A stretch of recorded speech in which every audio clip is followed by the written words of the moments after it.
Long before ships with tall sails crossed the vast Atlantic Ocean, America was already a home. It was a land filled with countless stories, languages, and ways of life. People had lived here for thousands of years, their footprints marking the soil from the frozen north to the sun-baked south. They were not one people but many. Each group or nation had its own special culture. They built homes from wood, from earth, and from woven reeds. They hunted great beasts like the bison on the wide-open plains. They fished in rushing rivers and quiet lakes. They learned the secrets of the land, knowing which plants could heal and which could feed their families. This was their world, a continent teeming with life and ancient traditions. In the dense forests of the East, nations like the Iroquois formed powerful confederacies. They built longhouses where many families lived together, sharing their lives and their resources. They had complex systems of government, with councils that made decisions for the good of all. Further south in the warm and fertile lands, the Mississippian people built enormous cities. One of these cities, Cahokia, was larger than London was at the same time. Its people built huge earthen mounds that rose like pyramids toward the sky. These mounds were centers for ceremony, for trade, and for governance. They were a testament to a highly organized and sophisticated society that understood engineering, astronomy, and community planning on a grand scale. In the dry, rugged Southwest, people like the ancestral Puebloans carved entire villages into the sides of cliffs. These cliff dwellings, like Mesa Verde, were marvels of architecture and human resilience. To live there, people had to be skilled builders, farmers, and climbers. They grew corn, beans, and squash in the canyons below, using clever irrigation methods to bring water to their crops in the arid landscape. Their lives were deeply connected to the cycles of the sun and the rain. They painted beautiful pottery and wove intricate baskets, each object telling a story of their beliefs and their daily existence. Their legacy is etched into the very rock of the American Southwest.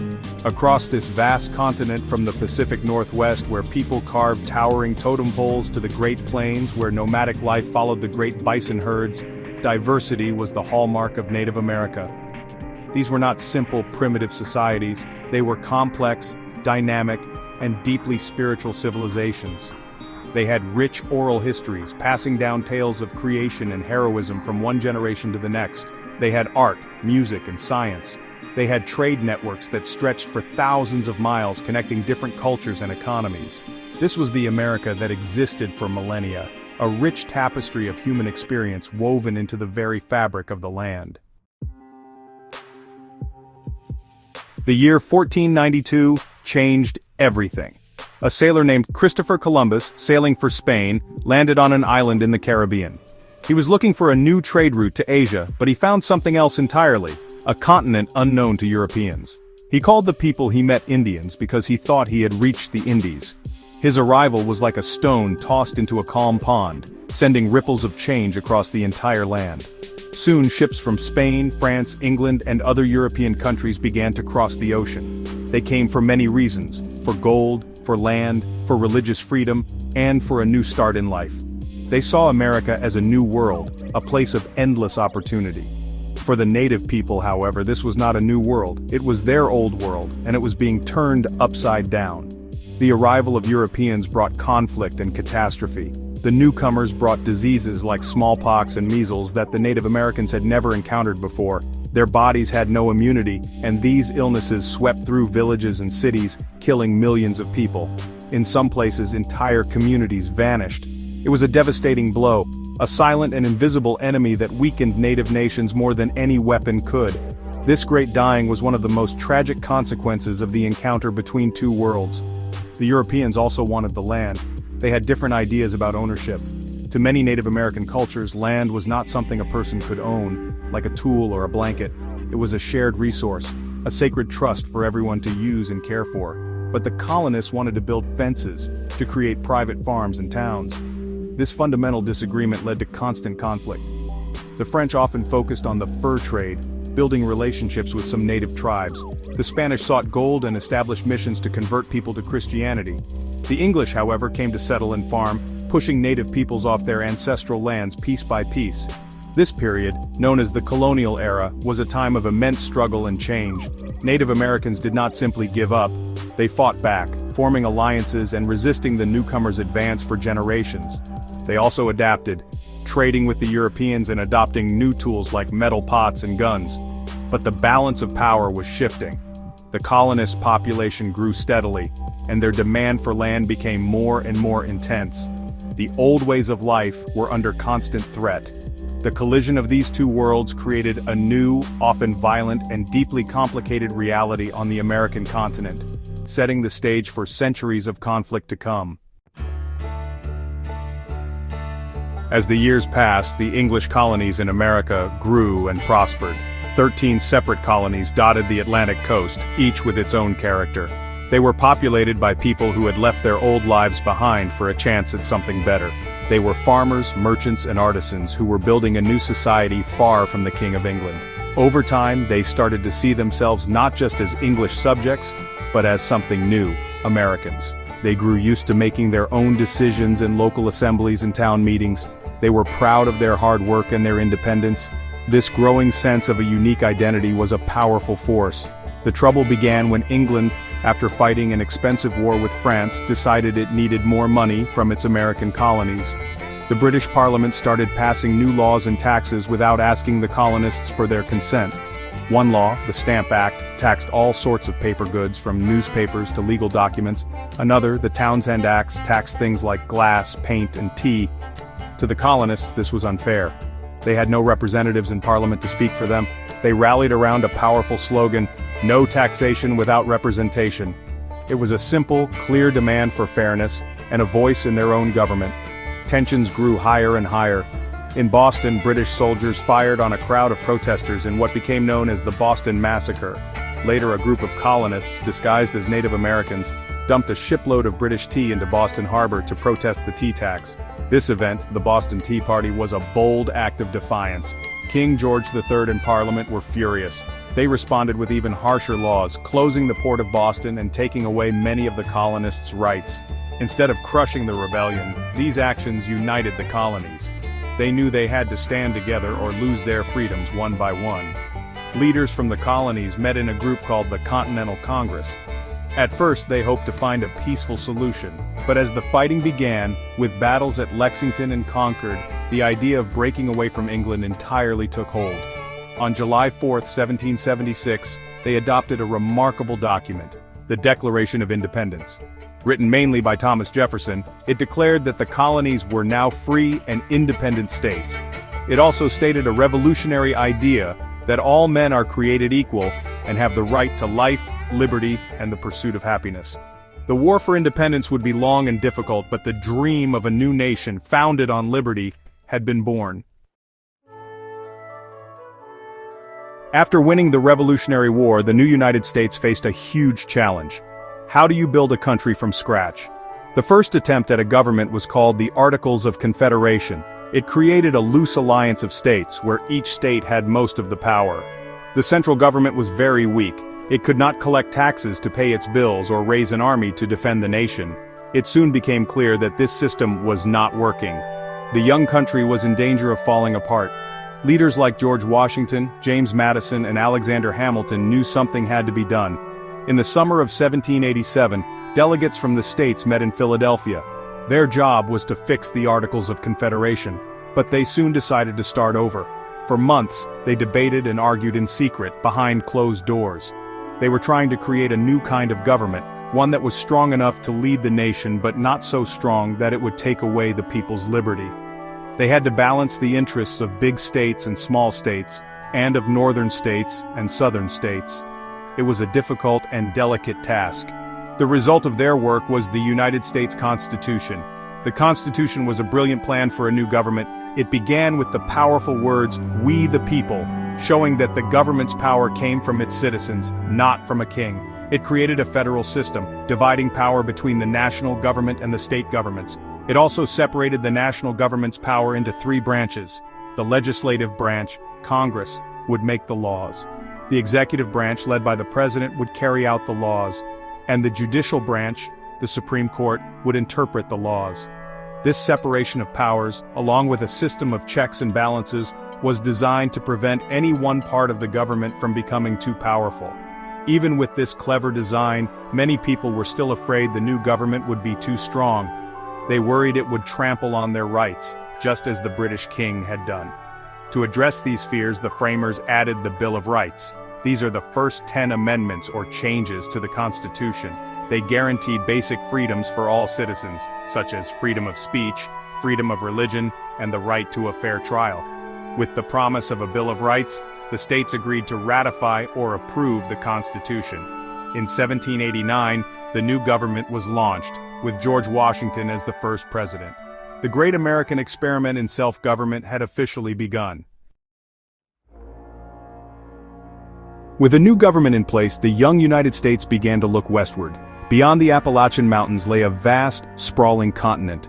To many Americans, this land seemed empty and waiting to be settled. They believed it was their manifest destiny, their obvious and God-given right, to spread their nation and their way of life all the way to the Pacific Ocean. This idea fueled one of the greatest migrations in human history. Millions of pioneers packed their belongings into covered wagons and set out on long, dangerous journeys. They were searching for cheap land, new opportunities, and a better life for their families. This westward expansion happened in great leaps. In 1803, President Thomas Jefferson made a deal with France called the Louisiana Purchase. For just a few cents an acre, the United States doubled its size overnight. This enormous territory stretched from the Mississippi River to the Rocky Mountains. Jefferson sent explorers Meriwether Lewis and William Clark to map this new land and learn about its resources and its native inhabitants. Their incredible journey fired the imagination of the American people and opened the door for trappers, traders, and settlers to follow. Later, the country would gain more land through treaties, wars, and purchases, including Texas, California, and the Oregon Territory. Of course, the West was not empty. It was the ancestral home of hundreds of Native American nations. For them, the arrival of the pioneers was an invasion. As settlers poured in, they clashed with the tribes who had lived on the land for centuries. The American government made hundreds of treaties with native tribes, promising them land and protection. But these treaties were almost always broken. The hunger for land was just too great. The government forced tribes to move on to reservations, which were often small pieces of land with poor soil. This policy, known as Indian removal, caused immense suffering, as seen in the tragic Trail of Tears, where thousands of Cherokee people died on a forced march from their homes. The push west changed America forever. It created a culture of rugged individualism and self-reliance. It turned the United States into a continental nation, rich in resources like gold, timber, and fertile farmland. But this progress came at a terrible cost. The bison, which had once roamed the plains in the millions, were hunted nearly to extinction, destroying the way of life for many plains tribes. Native American cultures were shattered, and their people were subjected to poverty and injustice. The story of westward expansion is a story of great courage and adventure for some, but it is also a story of profound loss and tragedy for others. It is without a doubt one of the most complex and painful chapters in American history. As the United States grew, a deep and bitter disagreement was tearing it apart. The issue was slavery. In the southern states, the economy was built on large plantations that grew crops like cotton and tobacco. This system depended on the labor of millions of enslaved African Americans who were treated as property, not as people. They had no rights, no freedom, and, really no hope for a better future. In the northern states, the economy was based more on factories and small farms. While racism was still widespread, many people in the North came to believe that slavery was a moral evil. It went against the nation's founding promise that all men are created equal. The conflict over slavery became more intense as the country expanded west. Each time a new territory was ready to become a state, a fierce debate erupted. Would it be a free state or a slave state? The South wanted to expand slavery to maintain its political power in Congress. The North wanted to stop its spread. Compromises were made, but they only delayed the inevitable clash. Abolitionists, people who wanted to end slavery completely, grew louder and more demanding. They wrote books, gave speeches, and helped enslaved people escape to freedom through a secret network called the Underground Railroad. The country was like a house divided against itself, and it could not stand. The breaking point came in 1860 with the election of Abraham Lincoln as president. Lincoln and his new Republican Party were against the spread of slavery. Southern leaders saw his election as a direct threat to their way of life. They believed the federal government would now try to abolish slavery everywhere. Before Lincoln even took office, South Carolina and other southern states decided to leave the Union. They seceded and formed their own country, the Confederate States of America. Lincoln declared that secession was illegal. He was determined to hold the country together, even if it meant war. In April 1861, Confederate forces fired on Fort Sumter, a U.S. fort in South Carolina. The Civil War had begun. It was a brutal and bloody conflict that lasted for 4 long years. It pitted brother against brother and tore families apart. The Union, or the North, had more people, more factories, and more railroads. The Confederacy, or the South, had skilled military leaders and was fighting to defend its own land. In 1863, Lincoln issued the Emancipation Proclamation, which declared that all enslaved people in the rebellious states were free. This changed the purpose of the war. It was no longer just about saving the Union, it was now also a fight for freedom. In 1865, the North won the war, and slavery was finally abolished everywhere in the United States by the 13th Amendment to the Constitution. The nation was reunited, but the scars of the war would take a very long time to heal. After the Civil War, America entered a period of incredible growth and transformation. This was the age of invention, industry, and immigration. Railroads stitched the country together like never before, allowing people and goods to move quickly across the vast continent. Great factories sprang up in cities, churning out steel, cloth, and all sorts of new products. Inventors like Thomas Edison, who created the light bulb, and Alexander Graham Bell, who invented the telephone, changed daily life in ways that were once unimaginable. The United States was rapidly becoming a modern industrial giant, a powerhouse of manufacturing and innovation. This industrial boom was fueled by 2 things: the country's vast natural resources and a flood of new people. From the late 1800s to the early 1900s, millions of immigrants arrived in America. They came from all over Europe, from Ireland, Germany, Italy, Poland, and Russia. They also came from Asia, especially China. They were drawn by the promise of jobs and the dream of freedom. They crowded into ships and endured long, difficult voyages to reach places like Ellis Island in New York Harbor. For many, the first sight of the Statue of Liberty was a powerful symbol of hope for a new beginning in a new land. These new Americans provided the muscle that built the nation's factories, railroads, and mines. They settled in bustling, overcrowded cities like New York, Chicago, and Pittsburgh. Life in these cities was often hard. Families lived in cramped, unsanitary apartment buildings called tenements. Factory work was dangerous, with long hours and very low pay. Children often had to work instead of going to school. While a few industrialists like Andrew Carnegie and John D. Rockefeller became fantastically wealthy, many working-class families struggled just to survive. The enormous gap between the rich and the poor created new social tensions. In response to these harsh conditions, workers began to organize. They formed labor unions to fight for better wages, safer workplaces, and shorter hours. They went on strike, refusing to work until their demands were met. These struggles were often violent, as factory owners and the government tried to break the unions. At the same time, reformers known as progressives worked to fix the problems of city life. They fought to clean up slums, regulate big business, and end child labor. This era of explosive growth was full of energy and opportunity, but it was also a time of great conflict and hardship, as America wrestled with the challenges of becoming a modern, industrial, and diverse society. For most of its history, the United States tried to stay out of the affairs of other countries. It focused on its own growth and development. But as the 20th century began, America's growing economic power made it impossible to remain isolated.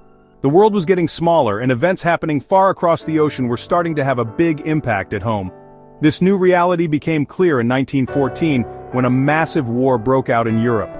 This conflict, known as World War I, pitted countries like Germany and Austria-Hungary against Great Britain, France, and Russia. At first, President Woodrow Wilson declared that the United States would remain neutral, but staying neutral proved difficult.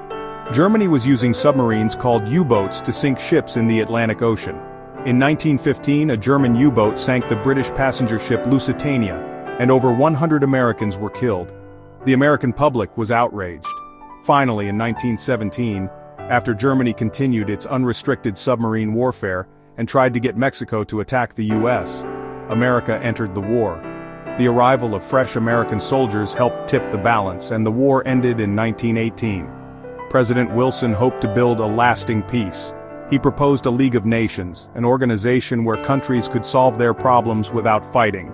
But the US Senate rejected the idea, and America turned back toward isolationism. Peace did not last. The 1930s were a time of worldwide economic depression and the rise of dangerous dictators. In Germany, Adolf Hitler and his Nazi party came to power. In Italy, Benito Mussolini created a fascist state, and in Japan, military leaders dreamed of conquering Asia. In 1939, Hitler invaded Poland, starting World War II. It was an even more terrible and destructive war than the first. Once again, America tried to stay out of it. But on December 7, 1941, Japan launched a surprise attack on the US naval base at Pearl Harbor, Hawaii. The next day, the United States declared war. World War II was a global struggle for the future of humanity. The United States joined Great Britain and the Soviet Union to fight against Germany, Italy, and Japan. The entire country mobilized for the war effort. Factories stopped making cars and started building tanks and airplanes. Millions of men went off to fight, while millions of women went to work in the factories, earning the nickname Rosie the Riveter. The war ended in 1945 after the United States dropped atomic bombs on the Japanese cities of Hiroshima and Nagasaki. America and its allies had won, but the world was forever changed. The United States emerged from the war not just as a major player but as the most powerful nation on Earth, a global superpower with responsibilities all over the globe. The end of World War II did not bring lasting peace.